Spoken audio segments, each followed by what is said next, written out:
Today we're building on from electron configuration, and we will be discussing the last two quantum numbers so we can write orbital notations for each element. But before we move on to orbital notation, let's look at shorthand notation one more time. Shorthand notation is just a simplified version of writing electron configuration. What it does is uses the noble gases from group 18. We like to use the noble gases because being part of group 18, they're known as noble gases or inert gases. This means that their outermost energy level is completely full. They all obey the octet rule. We don't have to worry about the electrons up to that point. So if we look, for example, at fluorine. Normally for fluorine, we know that there are 9 electrons. We would say 1s2, 2s2, 2p5. Now, fluorine doesn't have much of a shorthand notation, but we can write it anyway. What we do is we find our element of fluorine, we go up one in its family, and we slide all the way to the noble gases.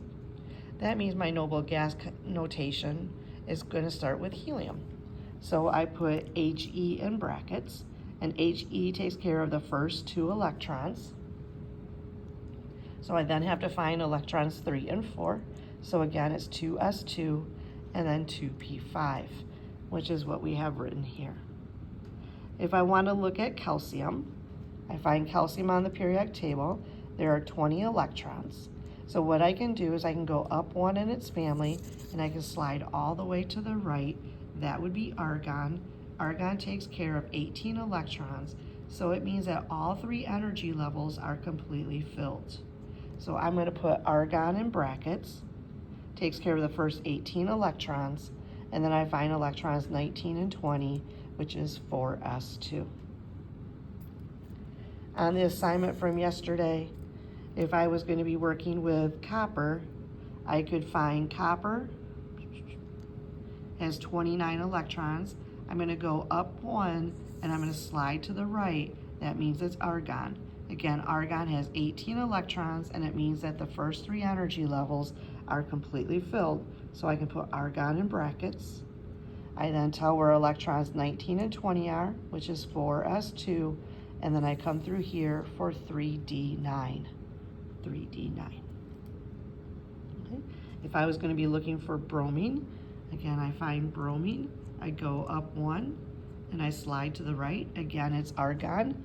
Argon takes care of the first 18 electrons. So 19 and 20 are 4s2. I pass through the 3d10, and pop back up to the 4p5, which is what I have here. And then I have you try silver.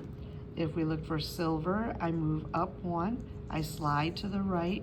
This time it is going to be krypton. Krypton takes care of the first 36 electrons.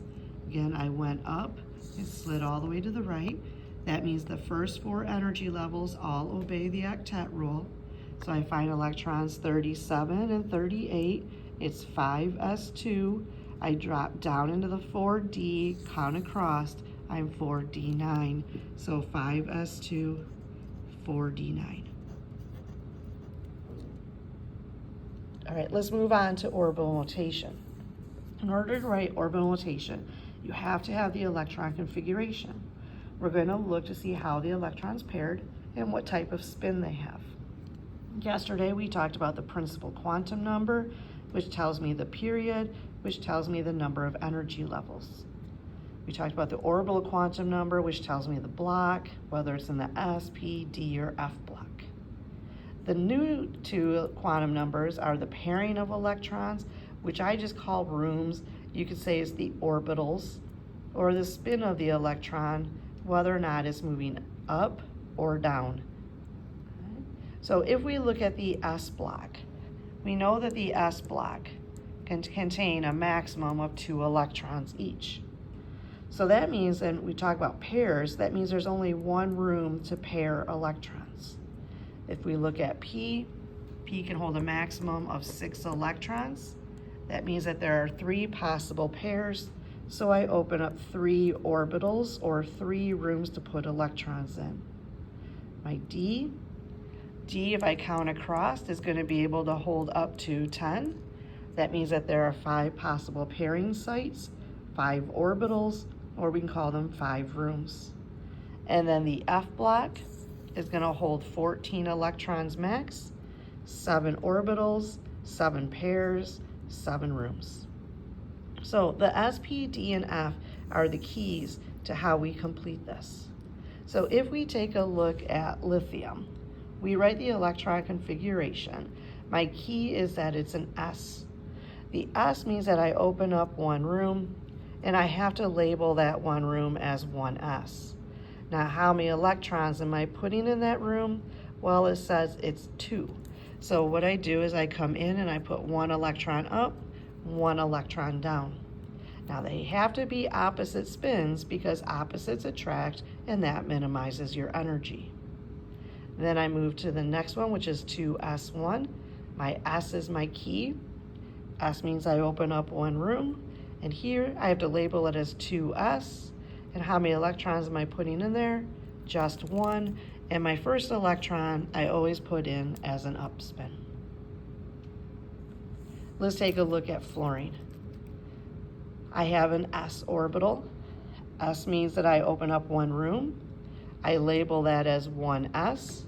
I have 2 electrons, so 1 up, 1 down.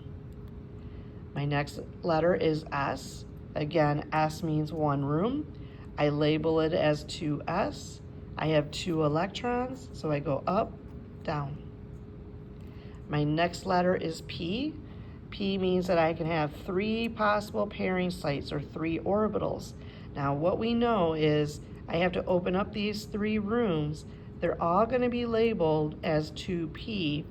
Really, one is talking about going around the x-axis, one is around the y-axis, and z, but we just label them for now as 2p for each of them. All 3 of these orbitals are of equal energy. Okay? They are equal energy. And because they're of equal energy, we have to follow Hund's rule. That means each of these orbitals or rooms are going to get an electron before it gets a partner. So in this case, I have 5 electrons. I'm going to put 1 positive upspin electron in each room first. I'm going to spread them out. We're spreading them out because it reduces energy. Remember, likes attract, and that minimizes energy. To keep each of these guys in their own separate room, that means they all have to have the same spin, so they repel each other in order to reduce energy. So I have 3 electrons in. Now I can come back for electrons 4, which is going to go down, and 5. And this would be the orbital notation for fluorine.